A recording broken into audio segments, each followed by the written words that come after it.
और जैसा कि पहले कहा गया था, इजराइल एक वन बॉम्ब स्टेट है। हमें समाप्त करने के लिए एक बम फेंकना ही काफ़ी है, और वे ऐसा करने का इरादा रखते थे, क्योंकि हमें यह पता था कि ईरानियों का इरादा हमें पूरी तरह से नष्ट करने का है, और वे इस बुरी गतिविधि में लगातार लगे हैं ताकि वे हमें नष्ट करने के लिए हथियार हासिल कर सकें। दुनिया भर में बढ़ती इस्लामोफोबिया के बीच इजराइल अपने ईरान के साथ चल रहे संघर्ष को व्यापक धार्मिक विमर्श से कैसे अलग करता है? वे विश्व व्यवस्था को स्वीकार नहीं करते, वे इसे बदलना चाहते हैं, वे प्रमुख शक्ति बनना चाहते हैं। अगर वे अपने रिएक्टर के लिए यूरेनियम का संवर्धन करते हैं तो क्या यह IAEA के नियमों का उल्लंघन है? उन्हें उन देशों के साथ काम करना बहुत मुश्किल लगता है जो उन्हें धोखा देने और छल करने की कोशिश करते हैं, जैसे कि ईरान। कि ईरानियों का इरादा हमें पूरी तरह से नष्ट करने का है, और वे इस बुरी गतिविधि में लगातार लगे हैं ताकि वे हमें नष्ट करने के लिए हथियार हासिल कर सकें।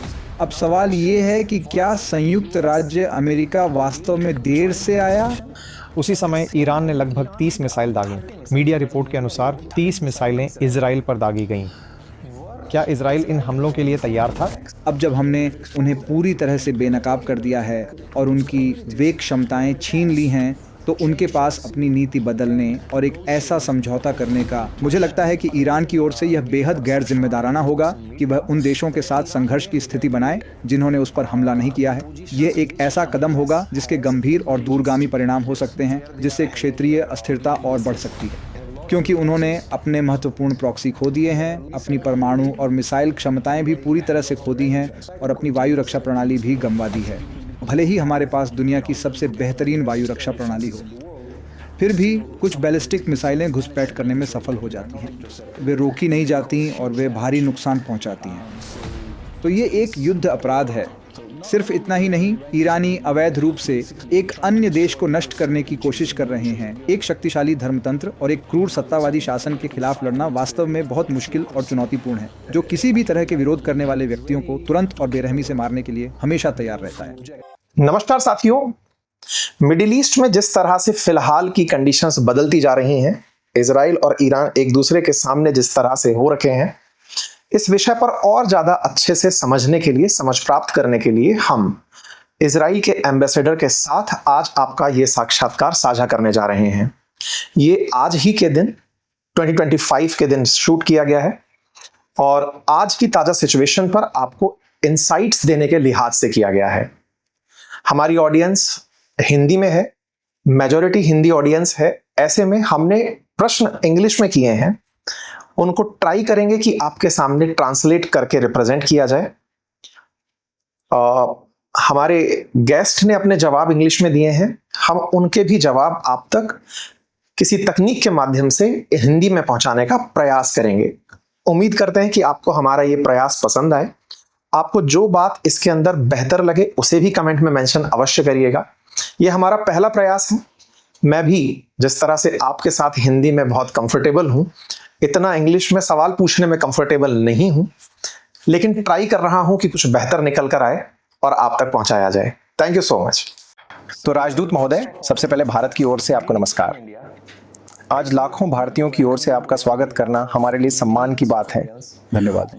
जो बदलती स्थिति पर बारीकी से नजर रखते हैं और उसकी परवाह करते हैं।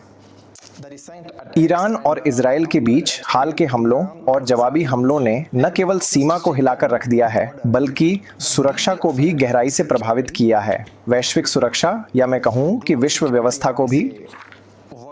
तो सर, सबसे पहले मैं अपना परिचय दे दूं। मैं अंकित अवस्थी हूं।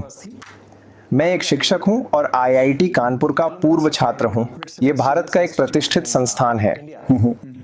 मैं पहले ही राजस्थान में एक सिविल सेवा अधिकारी के रूप में रह चुका हूं और अब मैं अपने प्यारे देश की सेवा कर रहा हूं, उन्हें YouTube चैनल एनकिट इंस्पायर्स इंडिया के माध्यम से प्रेरित करके और उनका मार्गदर्शन करके। ठीक है, ये बहुत अच्छा है। इस तरह कभी कभी मैं खुद भी इजराइल से प्रेरित महसूस करता हूं। यही मुख्य कारण है कि मैं यहाँ हूं।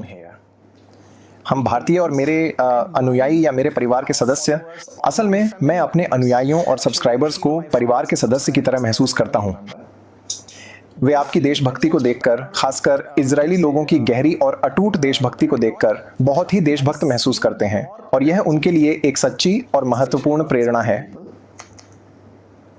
हमारे पास कई ऐसे उल्लेखनीय और प्रेरणादायक उदाहरण हैं जहां इजराइल ने अपनी सुरक्षा और अस्तित्व के लिए खुद का सफलतापूर्वक बचाव किया है। एक बहुत ही छोटी जनसंख्या होने के बावजूद उन्होंने पूरी दुनिया में यह प्रभावशाली ढंग से साबित कर दिया है कि उनके पास असाधारण रूप से अच्छी सैन्य शक्ति है, उन्नत वैज्ञानिक क्षमताएं हैं, उच्च मनोबल है और राष्ट्र निर्माण के लिए आवश्यक सब कुछ है। और इसके लिए धन्यवाद, और ये भी कि आप अपना समय हमारे साथ साझा कर रहे हैं। बहुत बहुत धन्यवाद सर। धन्यवाद अंकित, यहाँ होना मेरे लिए खुशी की बात है। सबसे पहले मेरा ये महत्वपूर्ण सवाल है, इस समय इजराइल की सबसे बड़ी और प्रमुख चिंता क्या है, विशेष रूप से ईरान के साथ चल रहे संघर्ष में? हमें लगा कि हमें अब तुरंत और निर्णायक कार्रवाई करनी होगी, क्योंकि ईरान इजराइल राज्य को पूरी तरह से नष्ट करने, हमें समाप्त करने के लिए दो महत्वपूर्ण योजनाएं बना रहा था। एक योजना जिसमें वह कई दशकों पहले से ही लगा हुआ है, वह है परमाणु सैन्य कार्यक्रम। ईरान परमाणु बम बना रहा था और वास्तव में पिछले कुछ महीनों में जब उन्होंने देखा कि इजराइल ने लेबनान में हिजबुल्लाह को हराने में सफलता पाई है और उन्होंने सीरिया में बदलाव देखा, तो उन्होंने परमाणु हथियार बनाने की प्रक्रिया को तेज करने का फैसला किया। उनके पास एक गुप्त समूह था जो परमाणु उपकरण पर काम कर रहा था और हमें पता था कि अगर हम अब कार्रवाई नहीं करते तो वे परमाणु हथियार, एक परमाणु शस्त्रागार हासिल कर लेंगे।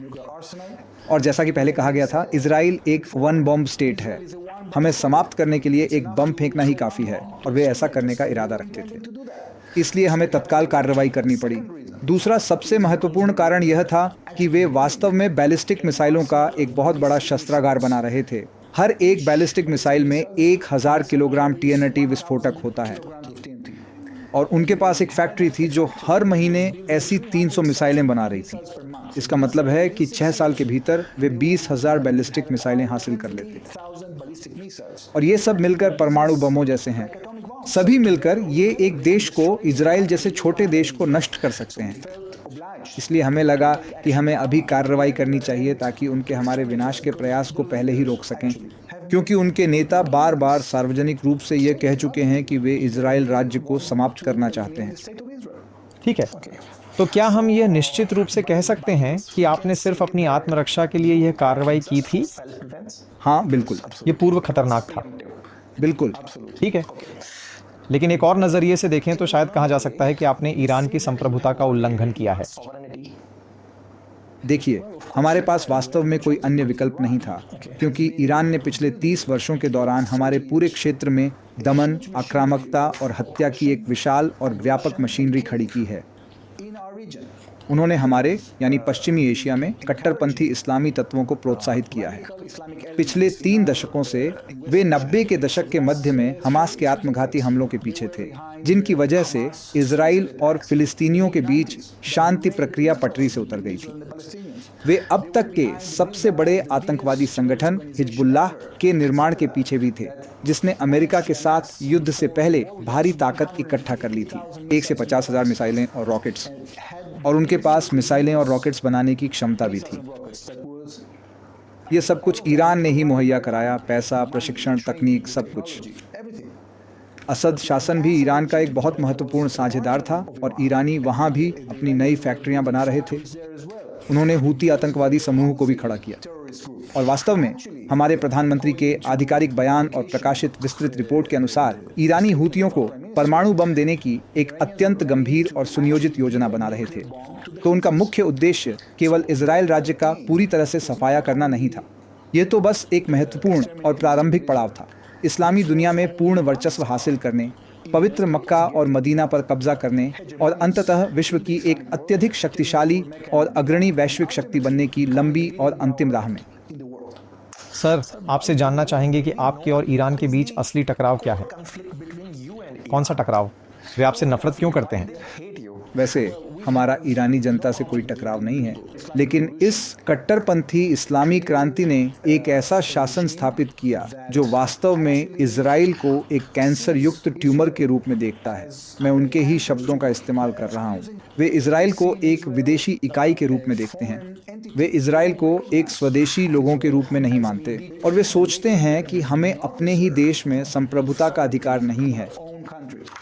तो वे मूल रूप से उन फिलिस्तीनियों, उन लेबनानियों, उन सीरियाइयों, उन यमनी लोगों के साथ मिलकर काम कर रहे हैं जो बिल्कुल उन्हीं की तरह सोचते हैं, और वे लगातार इस दिशा में प्रयासरत रहे हैं। हमें आग की एक घेराबंदी में जकड़ने के लिए उन 6 सेनाओं के साथ जो उन्होंने बनाई है, खासकर 2011 में अरब स्प्रिंग के साथ मध्य पूर्व में शुरू हुई अराजकता के बाद, तो वे इस शून्य का उपयोग कर रहे हैं जिसमें इस क्षेत्र में कानून व्यवस्था नहीं थी, ताकि वे और मजबूत हो सकें और अपने साम्राज्य का विस्तार कर सकें, और निश्चित रूप से हमें नष्ट करके। ठीक है, तो नतांज को उजागर नहीं किया गया था? नहीं, नतांज को ही किया गया था। हाँ, कुछ अन्य स्थान भी थे जिनके बारे में ईरानियों ने बिल्कुल नहीं बताया। वे ईरान के विभिन्न और अलग अलग स्थानों पर अंतर्राष्ट्रीय परमाणु ऊर्जा एजेंसी IAEA को किसी भी प्रकार की सूचना दिए बिना अवैध और गुप्त गतिविधियां संचालित कर रहे थे। इसके अतिरिक्त वे अपने रक्षा मंत्रालय और अकादमिक क्षेत्र के प्रमुख व्यक्तियों और संस्थानों को परमाणु ऊर्जा के सैन्य उपयोग के अनुसंधान और विकास जैसे संवेदनशील कार्यों में सक्रिय रूप से लगा रहे थे। और जैसा कि मैंने आपको पहले बताया था, वास्तव में एक आपराधिक गुप्त वैज्ञानिकों का समूह था जो वास्तव में एक परमाणु उपकरण पर काम कर रहा था, और यह महत्वपूर्ण जानकारी भी IAEA को किसी भी तरह से बिल्कुल भी नहीं दी गई थी। तो स्वाभाविक रूप से IAEA ने कहा ठीक है, हमें इसके बारे में जानकारी नहीं है। लेकिन यह स्वाभाविक है क्योंकि IAEA खुफिया एजेंसी नहीं है, वे सिर्फ एक परमाणु एजेंसी हैं। उन्हें उन देशों के साथ काम करना बहुत मुश्किल लगता है जो उन्हें धोखा देने और छल करने की कोशिश करते हैं, जैसे कि ईरान। तो यही वह गतिविधि है जिसे हमने खोजा था। इजराइल ने इस बात का पता लगाने के लिए बहुत पैसा और महत्वपूर्ण संसाधन लगाए हैं, क्योंकि हमें यह पता था कि ईरानियों का इरादा हमें पूरी तरह से नष्ट करने का है, और वे इस बुरी गतिविधि में लगातार लगे हैं ताकि वे हमें नष्ट करने के लिए हथियार हासिल कर सकें। तो हमने इसे बहुत सावधानी से ट्रैक किया। हमने यह जानकारी अमेरिका के साथ साझा की। राष्ट्रपति को यह जानकारी मिली और वे आश्वस्त हो गए। देखिए, सबसे पहले एक और फर्क है कि हम सैन्य ठिकानों को ही निशाना बना रहे हैं, हालांकि ईरानी नागरिक ठिकानों को निशाना बना रहे हैं। तो ये एक युद्ध अपराध है। सिर्फ इतना ही नहीं, ईरानी अवैध रूप से एक अन्य देश को नष्ट करने की कोशिश कर रहे हैं, जो संयुक्त राष्ट्र के चार्टर का उल्लंघन है। तो वे यह शिकायत नहीं कर सकते कि हम अब उनकी संप्रभुता को नुकसान पहुंचा रहे हैं, क्योंकि असल में वे ही थे जिन्होंने वर्षों तक हम पर हमला किया और हमें नष्ट करने की कसम खाई थी। ईरान में अधिकांश लोग आज़ाद होना चाहते हैं। सवाल यह है कि क्या उनमें इतनी हिम्मत और दृढ़ता होगी, क्योंकि एक शक्तिशाली धर्मतंत्र और एक क्रूर सत्तावादी शासन के खिलाफ लड़ना वास्तव में बहुत मुश्किल और चुनौतीपूर्ण है, जो किसी भी तरह के विरोध करने वाले व्यक्तियों को तुरंत और बेरहमी से मारने के लिए हमेशा तैयार रहता है। और ईरानी रिवॉल्यूशनरी गार्ड्स ने बार बार यह साबित किया है कि वे ऐसा करने के लिए तैयार और सक्षम हैं। जैसे उन्होंने 2009 में किया था, वैसे ही वे प्रदर्शनकारियों को मार सकते हैं। ठीक है, तो ईरान के नागरिकों के लिए यह एक बहुत ही नाजुक स्थिति है। मैं उनकी स्थिति से ईर्ष्या नहीं करता, मैं उनके लिए शुभकामनाएं देता हूँ।